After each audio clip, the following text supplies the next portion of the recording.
जोजलपा नमस्ते। आज पनि हामी यहाँ सामु उपस्थित भइसकेका छौँ। प्रविधि संयोजनमा युनिक साक्य र म शङ्कर थापा। नेपाल भाषा एकाडेमीको निमित्त अनक मिडियाद्वारा प्रस्तुत गरिने समय सन्दर्भ प्रत्येक बिहान ठिक यसै बेला प्रस्तुत गरिन्छ। कार्यक्रममा यहाँहरू सबैलाई स्वागत गर्दै आज म कार्यक्रम सुरु गर्न गइरहेको छु। आज हामी एउटा अनुभव लिएर उपस्थित भएका छौँ।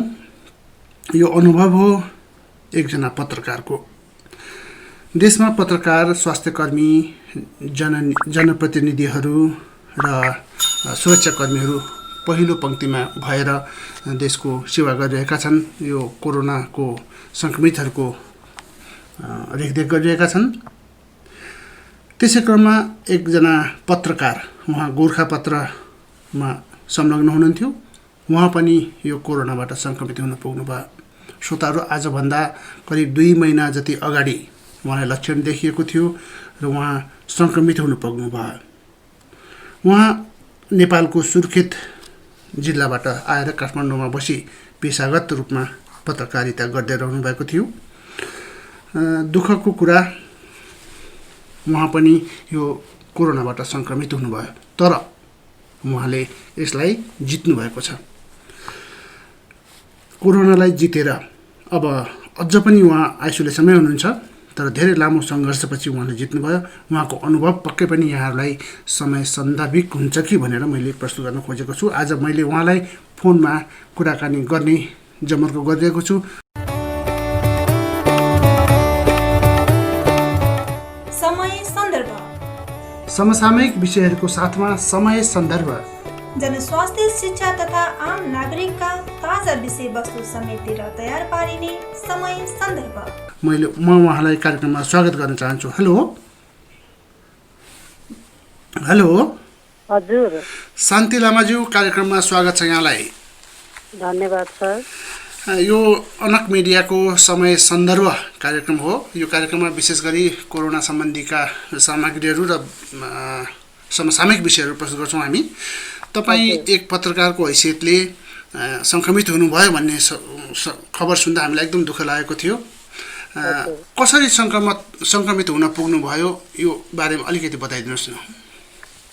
अब सङ्क्रमण त कसरी भयो भन्ने कुरा यसै भन्न सकिने अवस्था छैन। हजुर। किनभने लकडाउन भएदेखि नै हाम्रो अफिसले चाहिँ गोर्खापत्र संस्थानले हजुर आफ्नो पत्रकारहरूलाई सम्भव भएसम्म घरबाटै गर्ने व्यवस्था, काम गर्ने व्यवस्था गरेको थियो। र म पनि झन्डै दोस्रो लकडाउन, पहिलो लकडाउन खुलेको 1 महिना जति अफिस भए पनि दोस्रो लकडाउन पछि चाहिँ घरमै बसेर काम गरिरहेको थिएँ।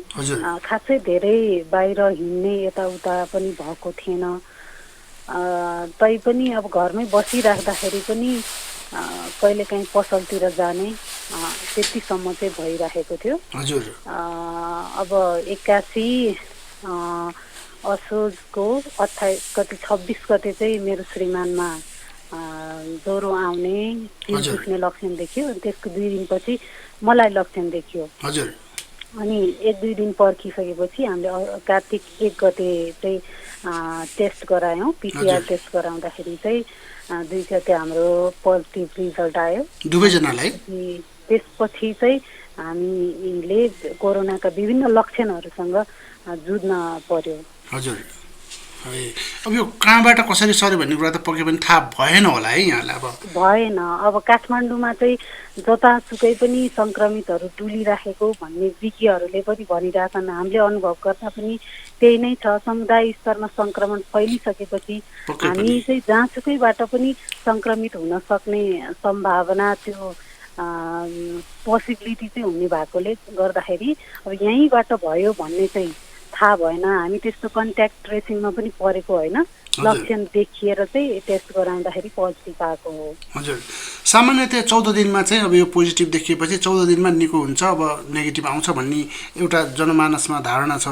यहाँको बारेमा चाहिँ कस्तो भयो? होइन, हामी 14 दिन त पूर्ण रूपमा लक्षण सहित नै थलामै पर्यौँ होइन। लक्षण त तपाईँको कोरोनाको भनिएको लक्षणहरू बाहेक अरू धेरै लक्षणहरू पनि देखिए होइन।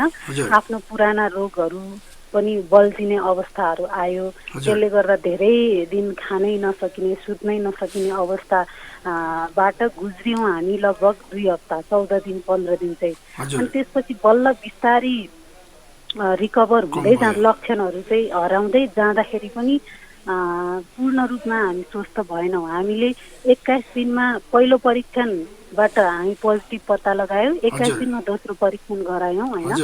21 दिनमा परीक्षण गराउँदा पनि फेरि पोजिटिभ आयो र मैले लगभग 40 दिनमा तेस्रोचोटि परीक्षण गराउँदा पनि पोजिटिभै थिएँ म, अझै पनि नेगेटिभ भइसकेको थिएन।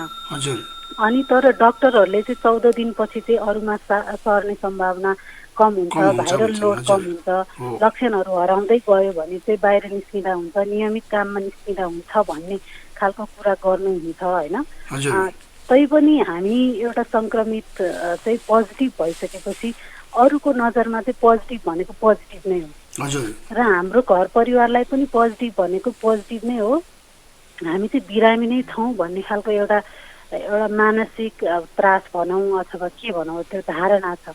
त्यो कारणले गर्दाखेरि चाहिँ नेगेटिभ नआउँदासम्म 40 दिनमा सम्म पनि पोजिटिभ आएपछि झन्डै 2 महिनासम्म चाहिँ म घरमै होम आइसोलेसनमा बसेँ। अनि त्यसपछि केही दिन भयो अब चाहिँ म सङ्क्रमण मुक्त छु। त्यही पनि अब 3 पल्टसम्म पोजिटिभ देखिँदा अब एक किसिमको पारिवारिक मानसिक तनाव पनि भयो होला। त्यतिखेर कस्तो किसिमको अनुभव भयो यहाँलाई? त्यही त हामीले अब 15-16 दिनपछि चाहिँ हाम्रो शारीरिक ज्वरो आउने, स्वाद नआउने, गन्ध नआउनेदेखि जिउ दुख्ने, खोकी लाग्ने, टाउको दुख्ने यो लक्षणहरू चाहिँ बिस्तारै घट्दै गयो होइन। तर जुन मानसिक समस्या छ, मानसिक तनाव छ र मनोवैज्ञानिक जुन दबाव प्रकारको होइन, आफैलाई पनि त्रास भइरहने र अरू जस्तो मेजर शारीरिक लक्षणहरू घट्दै गए पनि बिर्सने, डराउने जस्तो, अनिन्द्रा जस्तो कहिलेकाहीँ होइन, त्यस्तो लक्षणहरू चाहिँ लामो समयसम्म रह्यो होइन। अब घरमा पोजिटिभ कोरोना पोजिटिभै छ भनिसकेपछि सबै परिवारमा त्यो पारिवारिक तनाव एक प्रकारको चाहिँ तनावको स्थिति चाहिँ हुँदो रहेछ। त्यो हामीले भोग्नेले मात्रै थाहा हुन्छ होइन। त्यस कारणले गर्दाखेरि चाहिँ धेरै गाह्रो छ। अब शारीरिक व्यक्ति सङ्क्रमितले पाउने दुःख, शारीरिक दुःख एकतिर छ भने परिवार लगायत सबैले भोग्ने एउटा मानसिक तनावको समस्या पनि अर्कोतिर एकदमै ठुलो छ। हजुर, अब काठमाडौँमा आएर अब डेरामा बसेर अब परिवारै सङ्क्रमित हुँदाखेरि पक्कै पनि यहाँलाई ठुलो तनाव भएको हुनसक्छ। त्यहाँनिर डेरामा बस्दाखेरि अलिकति नमिठो अनुभवहरू केही भएको थियो कि यो सङ्क्रमित भएपछिको अनुभव छ केही? डेरामा बस्दा त्यस्तो खासै धेरै हामीले अप्ठ्यारो महसुस गर्नु परेन, किनभने हामी छुट्टै नै बसेका छौँ, छुट्टै अरूबाट अलिकति आइसोलेट नै छौँ होइन।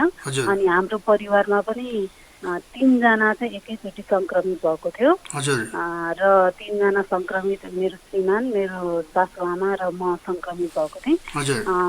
तर अब अरू सदस्यहरू चाहिँ सकुशल नै हुनुभएको भएर हामीलाई एकदमै गाह्रो हुने, चिजमा चाहिँ सहयोग गर्ने त्यो एउटा खालको चाहिँ के भन्छ ढाडस दिने होइन, केयर गर्ने त्यो व्यवस्था चाहिँ भएको थियो, मिलेको थियो। अनि त्यो बिचमा साथीहरूबाट कुनै किसिमको सान्त्वना दिने, नआत्तिनु है भन्ने किसिमको यो मनोबल बढाउनको लागि केही फोनहरू, कलहरू यताउति केही आएको थियो? हजुर। कसले भन्नुभएको? साथीहरू अब चिनजाने नातेदारहरूबाट यहाँलाई कुनै किसिमको सान्त्वना आएको थियो?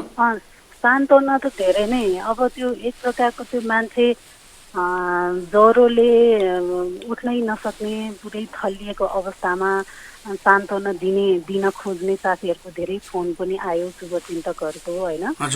तर अब त्यो उठाउन चाहिँ हामीले सकेनौँ। 1-2वटा कल उठाइसकेपछि चाहिँ सबैको एउटै क्वेसन, के हुँदो रहेछ, कस्तो हुँदो रहेछ, सबै जिज्ञासु हुने कि।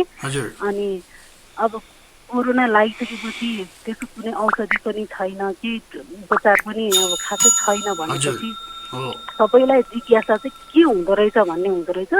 अनि त्यो एउटै कुरा सबैलाई बताउँदा बताउँदा चाहिँ झन् आफू बिरामी धेरै भएको आफैलाई फिल हुँदो रहेछ भनेर हामीले चाहिँ त्यो बिचमा कुराकानी नै बन्द गऱ्यौँ होइन। अनि पछि लगभग 20 दिनपछि चाहिँ बल्ल साथीभाइ आफन्तसँग कुरा गऱ्यौँ। अनि त्यो घरमै बस्दाखेरि पनि हामीलाई एउटा ढाडसको कुरा चाहिँ के थियो भने स्वास्थ्य सेवा निर्देशनालयबाट चाहिँ डक्टर कन्सल्टेसनको लागि डक्टरको नम्बर दिनुभएको थियो र फोनबाटै डक्टरले हामीलाई औषधिहरू सिफारिस गर्ने अनि अब अप्ठ्यारोहरू पर्दाखेरि के गर्ने भनेर सुझाव दिने चाहिँ गर्नुभएको थियो। त्यसले गर्दाखेरि चाहिँ हामी घरमै हुँदाखेरि पनि अप्ठ्यारो धेरै सास फेर्न अप्ठ्यारो नहुन्जेलसम्म चाहिँ सुरक्षित छौँ भन्ने फिल चाहिँ भएको थियो। यतिखेर अब यो सङ्क्रमितको अवस्थामा खानपिनको चाहिँ यहाँलाई कसरी सुविधा भइरहेको थियो, कसले उपलब्ध गराउने किसिमको व्यवस्था थियो? खानपिन चाहिँ हामी परिवारकै सङ्क्रमण नभएका सदस्यले स्वास्थ्य सुरक्षा अपनाएर हामी अब छुट्टै कोठामा सङ्क्रमितहरू चाहिँ छुट्टै कोठामा बसेर बस्यौँ। अनि त्यस सङ्क्रमित नभएका सदस्यहरूले चाहिँ खानाहरू पकाएर दिने गऱ्यौँ र त्यो पनि गरियो। प्लस सङ्क्रमित भएको सदस्यहरूलाई चाहिँ हामी 2 जना श्रीमान श्रीमतीको लागि चाहिँ हामीले छुट्टै चुलो नै व्यवस्था गऱ्यौँ कि हामी बस्ने कोठामै चुलो ल्याएर भाँडाकुँडा ल्याएर अनि खानेकुराहरू पहिले धेरैवटा राखेर चाहिने जति सबै एकैचोटि राखेर अनि त्यसपछि हामी ती पकाउने ती खाने ती सुत्ने त्यहीँ बस्ने गऱ्यौँ। हजुर। अनि त्यस पछाडि सङ्क्रमितको अवस्थामा अब खाना रुच्दैन स्वाद आउँदैन भन्ने हुँदाहुँदै पनि यहाँले अब त्यो अवस्थामा खाना नखाए त झन् अलिक गाह्रो हुन्छ। अब त्यसलाई खानेकुराबाट बढाएर नै खानेकुराले पेलेर लैजानुपर्छ भन्ने त छ। यहाँलाई कस्तो भयो त्यतिखेर खानेकुरा कसरी जोगाड गर्नुभयो?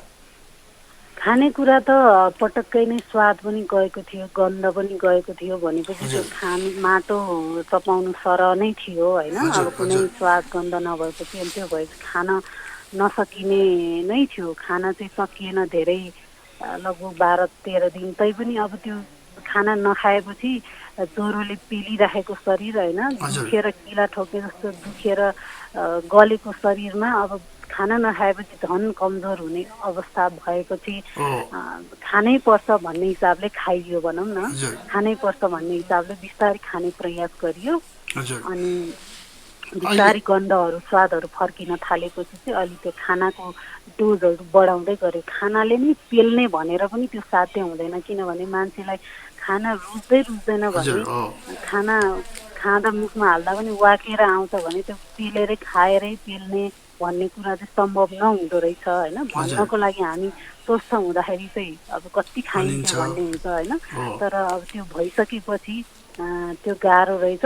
तर बिस्तारै बिस्तारै खाना नछोड्ने, अरू जुन डक्टरले दिनुहुन्छ औषधिहरू भिटामिनहरू सिफारिस गर्नुभएको थियो त्यो औषधिहरू खाने, अनि झोल कुराहरू धेरै खाने, पानी पिउने, सुपहरू खाने त्यो गऱ्यौँ। र यो तुलसी गुर्जो अनि त्यसपछि अर्को के भन्छ पुदिना लगायत जडीबुटीहरू मिसाएको चियाहरू खायौँ होइन हामीले।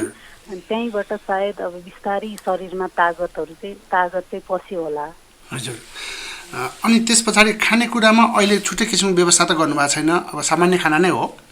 सामान्य खाना नै हो। सङ्क्रमित हुँदा पनि सामान्य खाना नै हो। हामीलाई डक्टरले पनि सामान्य खाना नै खानु होइन। अब आयुर्वेदिक भनेर औषधिहरू जथाभावी नखानु, उनीहरू त्यो आयुर्वेदिक औषधिको पनि डोज मिलेन भने त्यसले साइड इफेक्ट गर्न सक्छ। सामान्य खाना खाने प्रयास गर्नु, झोल कुरा खानु, दुध खानु होइन, अलिक शक्ति आउने कुराहरू खानु, कार्बोहाइड्रेट प्रोटिन मिलाएर खानु भन्ने कुरा गर्नुभयो। र अहिले पनि हामी सामान्य दाल भात तरकारी रोटी होइन, अनि त्यसपछि अरू अब चियाहरू जडीबुटी चियाहरू चाहिँ हामीले नियमित नै सेवन गरिरहेछौँ। हामी आफैले घरमा बनाएर सबै चिजहरू मिलाएर मसलाको चिया बनाएर खाइरहेछौँ। एकदमै चिसोबाट जोगिन पर्ने अवस्था छ अहिले पनि। कतिखेर खोकी लाग्छ, भन्ने कुरा थाहा छैन। अब अहिले पनि तनावमा नै छु। मेरो श्रीमानको पोजिटिभ आएको केही दिन भएको छैन, 15 दिन जति भयो होला होइन। अहिले फेरि उहाँलाई अब जिउ दुख्ने ज्वरो आउने भयो हिजो रातिदेखि। अनि त्यो भएर चाहिँ सतर्क हुनुपर्ने चाहिँ जतिसुकै खेर रहेछ। सङ्क्रमण मुक्त भइसकेपछि पनि स्वास्थ्य समस्याहरू चाहिँ देखिरहने भएकोले अब त्यो एक प्रकारको मानसिक तनाव अनि त्यसपछि अब आफूलाई स्वस्थ फिट राख्नुपर्ने दबाब चाहिँ कायमै छ सर। हजुर, हामी कार्यक्रमको अन्त्यमा छौँ शान्ति लामाज्यू। अब यहाँको आफ्नो अमूल्य अनुभव हाम्रा श्रोताहरूलाई सुनाइदिनु भयो। जाँदा जाँदै एउटा भनौँ न एउटा उपदेश हाम्रा श्रोताहरूलाई केही दिन चाहनुहुन्छ यो कोरोनाको विषयमा? अलिक बुझिएन सर, सानो आइरहेछ। हाम्रा श्रोताहरूलाई कोरोनाको बारेमा अलिकति बताइदिनुहोस् न, एउटा उपदेश जस्तो केही दिनुहोस् न भनेर। अनुभवको हिसाबले चाहिँ उहाँहरूलाई सुझाव दिनुपर्छ कि अब कोरोना सङ्क्रमण नहुन्जेल चाहिँ हामी आत्मबलको कुरा गर्छौँ, कोरोना केही होइन भन्ने खालको कुरा गर्छौँ होइन। तर त्यो होइन। र अब मेरै घरमा पनि श्रीमान र म अब हट्टाकट्टा युवा मान्छेलाई चाहिँ कोरोनाले पुरै थलायो होइन 15-20 दिन। र मेरो सासु आमा चाहिँ अब बुढी मान्छेलाई उहाँलाई कुनै पनि लक्षण देखिएन। त्यो कारणले गर्दा कोरोना चाहिँ अब ज्वरो आयो भने टेस्ट गराउने अथवा अब यो सबै मान्छेलाई सबै लक्षणहरू एउटै हुन्छ मिल्छ भन्ने पनि हुँदैन होइन। फरक फरक मान्छेलाई फरक लक्षणहरू देखिएका छन्। त्यस कारणले गर्दा चाहिँ सबैजनाले कोरोनालाई चाहिँ सानोतिनो अब यो रुगाखोकी जस्तो हो भनेर नसोचौँ होइन। हामी आफू बच्यो भने अरूलाई पनि यसबाट बचाउन सकिन्छ।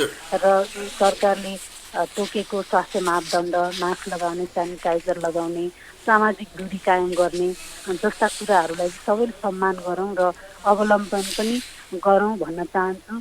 र औषधिहरूको जथाभावी प्रयोगले पनि अब नकारात्मक स्वास्थ्य समस्याहरू आउन सक्ने भनेर डाक्टरहरूले, स्वास्थ्य कर्मीहरूले भन्नुहुन्छ। त्यसकारण आफू खुसी अब त्यस्तो खालको औषधि प्रयोग गर्ने काम पनि नगरौँ भन्न चाहन्छु। र कोरोनासँग सम्बन्धित सूचनाहरू चाहिँ सही सूचनाहरू सरकारी स्रोतहरूबाट, सरकारी वेबसाइटहरूबाट, स्वास्थ्य मन्त्रालयको पेजहरूबाट आउने सूचनाहरू मात्रै हामीले पत्याउँ र कोरोना सम्बन्धी भ्रम फैलाइएका सूचनाहरू, समाचारहरूबाट चाहिँ सचेत बनौँ। त्यो पनि कोरोनाबाट बच्नु जतिकै जरुरी छ भन्न चाहन्छु। हस्, धन्यवाद, धेरै धेरै धन्यवाद। अमूल्य सुझाव दिनुभयो हाम्रा श्रोताहरूलाई र अमूल्य समय दिएर हामीसँग जोडिनु भयो, अनुभव बताइदिनु भएकोमा म यहाँलाई हृदयदेखि धन्यवाद दिन चाहन्छु। हुन्छ, मलाई पनि आफ्नो अनुभवहरू सुझावहरू पेश गर्ने अवसर दिनुभयो। तपाईँलाई धेरै धेरै धन्यवाद। हजुर, उहाँ हुनुहुन्थ्यो शान्ति लामा, गोर्खापत्रका पत्रकार हुनुहुन्थ्यो। विशेष गरी उहाँले सामाजिक विषयवस्तुसँग लेखेर सहरी पूर्वाधार बारेमा उहाँ लेख्नुहुन्थ्यो। र उहाँ सुर्खेतबाट आएर काठमाडौँमा डेरा गरी बस्ने, गैरी गाउँमा डेरा गरी बस्नुहुन्थ्यो र उहाँलाई पारिवारिक सङ्क्रमण भएको थियो र अहिले उहाँहरू स्वस्थ हुनुहुन्छ, अलि अब भनौँ न सुरक्षित हुनुहुन्छ है। आजको लागि कार्यक्रम म यहीँ टुङ्ग्याउने आज्ञा चाहन्छु। कार्यक्रमबाट युनिक साक्य र शङ्कर थापालाई बिदा दिनुहोस्। नमस्ते।